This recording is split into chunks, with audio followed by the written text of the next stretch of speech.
Queridos irmãos e irmãs, vivemos em uma dispensação muito difícil. Desafios, controvérsias e complexidades convulsionam-se ao nosso redor. Esses tempos turbulentos foram previstos pelo Salvador. Ele nos advertiu que em nossos dias o adversário incitaria a ira no coração dos homens e os desviaria. Contudo, jamais foi a intenção de nosso Pai Celestial que lidássemos com o emaranhado de problemas pessoais e questões sociais sozinhos. Deus nos amou de tal maneira que enviou seu Filho unigênito para nos ajudar. E seu Filho Jesus Cristo deu sua vida por nós. E o fez para que tivéssemos acesso ao poder divino. Poder suficiente para lidarmos com os fardos, os obstáculos e as tentações de nossos dias. Hoje eu gostaria de falar sobre como podemos invocar em nossa vida o poder de nosso Senhor e Mestre, Jesus Cristo. Começamos aprendendo sobre Ele. É impossível sermos salvos em ignorância. Quanto mais sabemos sobre o ministério e a missão do Salvador, quanto mais compreendemos sua doutrina e o que Ele fez por nós, mais entendemos que Ele pode nos dar o poder de que necessitamos em nossa vida. No início deste ano, convidei os jovens adultos da igreja a consagrar uma porção do seu tempo toda semana para estudar tudo o que Jesus disse e fez, conforme registrado nas Escrituras padrão. Convidei-os a permitir que as citações das Escrituras sobre Jesus Cristo que se encontram no Guia para o Estudo das Escrituras se tornassem seu currículo principal.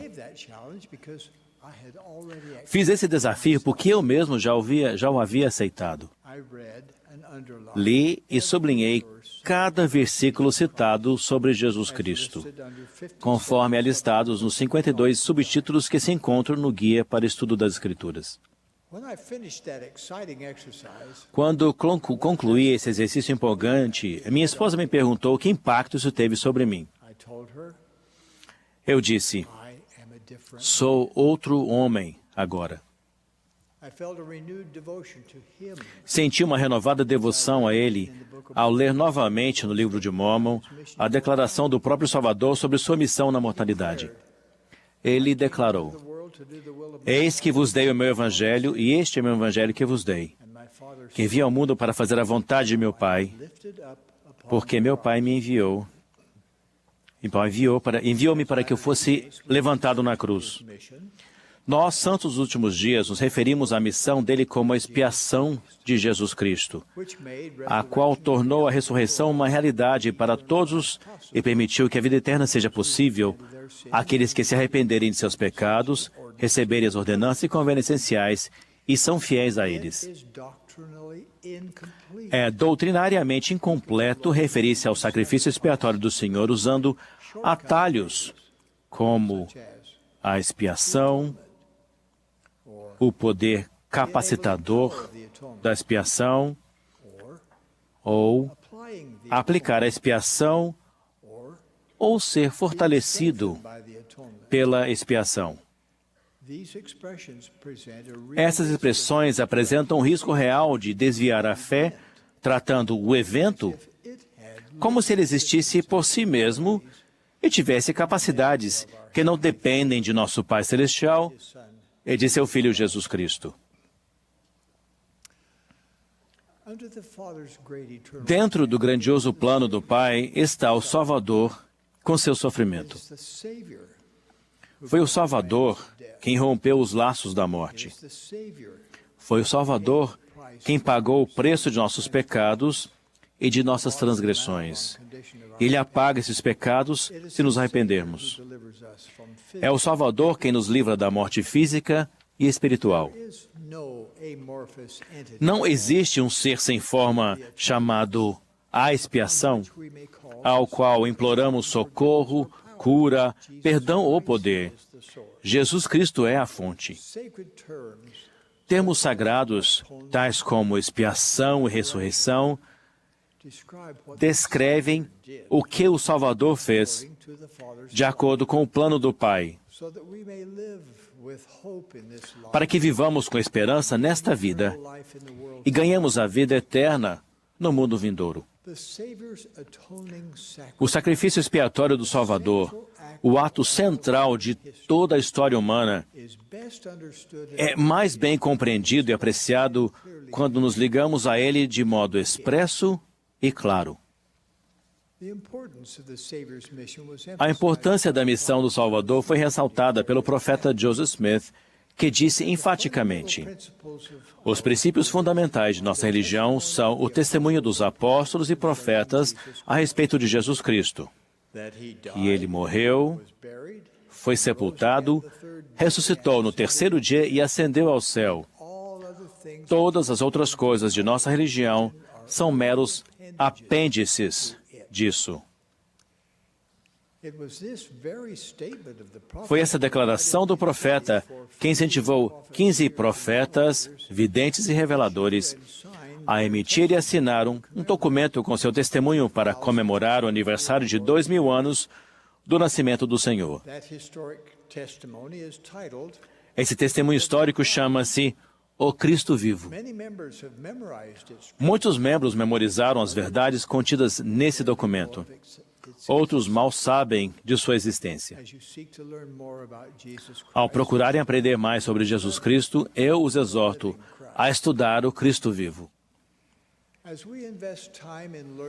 Quando investimos tempo em aprender sobre o Salvador e seu sacrifício expiatório, somos levados a participar de outro elemento fundamental para acessar seu poder.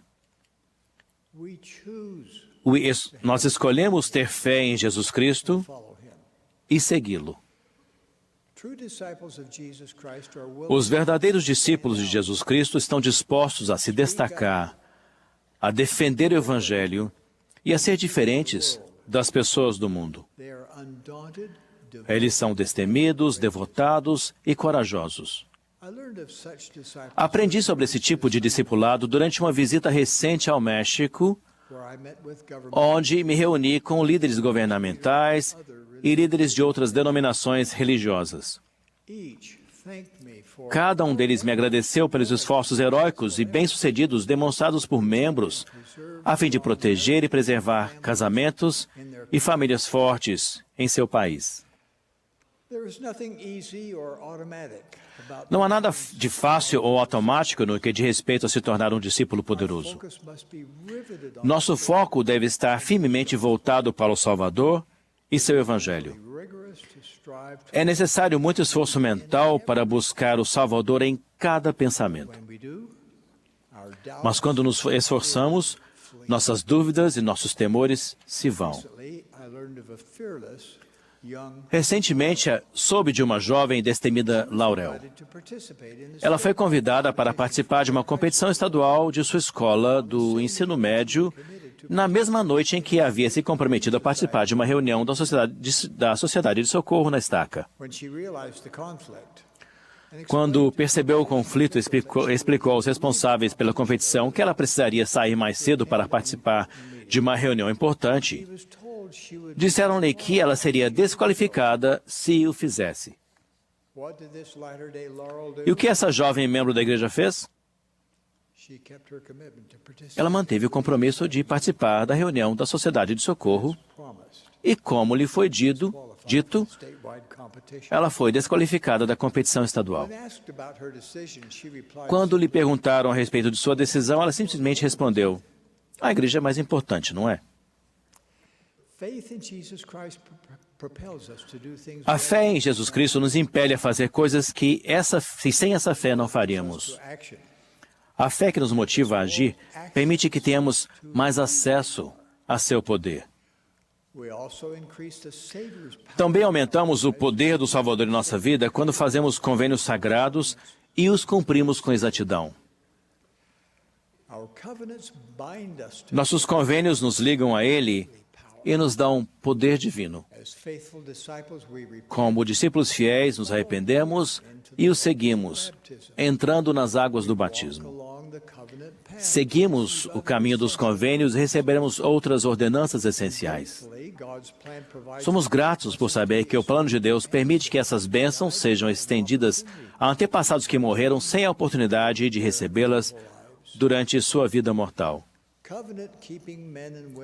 Homens e mulheres fiéis aos convênios buscam meios de se manterem distantes do mundo para que nada impeça seu acesso ao poder do Salvador. Certa esposa e mãe fiel escreveu recentemente: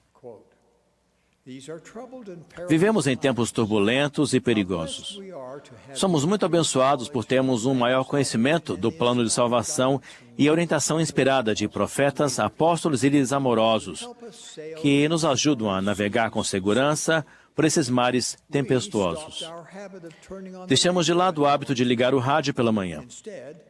Em vez disso, ouvimos um discurso da Conferência Geral no telefone celular todas as manhãs, ao nos prepararmos para mais um dia.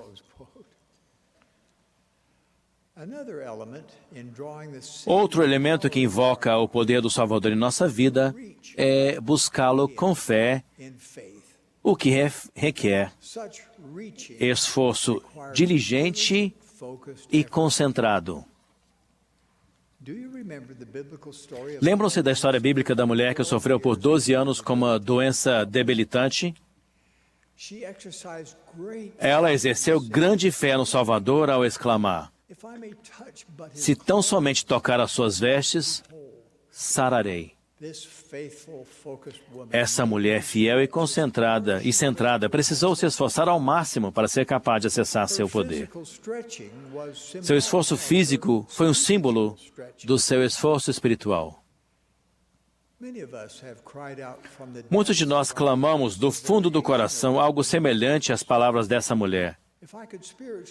Se eu pudesse me esforçar espiritualmente o suficiente para invocar o poder do Salvador em minha vida, eu saberia como lidar com essa situação agonizante. Eu saberia o que fazer e teria o poder para fazê-lo. Ao buscarmos o poder do Senhor para a nossa vida, com a mesma intensidade de alguém que luta para conseguir respirar quando está se afogando, teremos o poder de Jesus Cristo.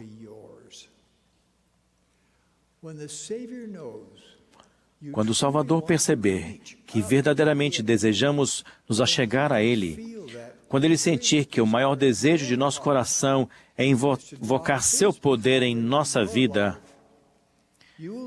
seremos guiados pelo Espírito Santo para saber exatamente o que precisamos fazer.